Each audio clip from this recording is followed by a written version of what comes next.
باغوم حداش ናይ ቆልዑ ቻነል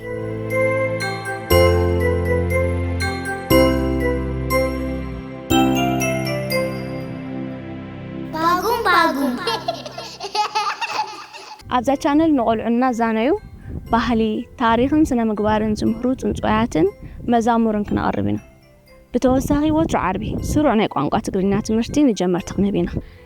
ቀዳም ቆልዑ ምስ ሃገሮም ዝላለዩሉን ዝመሃሩሉን መደብ ኤርትራና ክህልወና እዩ ሃገርና ኤርትራ ኣብ ኣህጉር ኣፍሪካ ትርከብ ጎላጉል እምባታትን ለምለም መሬትን ከዓ ኣለዋ መዛኑ መጠራ ከሓይቶ ትኩንዳዕ ከስከሴ ተወቅራ ሰላዘር ዓለም ዘይህስስ መፈለም ተፍልጠት ደቃ ሰባት ቢያን መዝግባ ኣባላት ዛ ቻነል ብምዃን ደገፍኩም ክተርእዩን ኣላቦ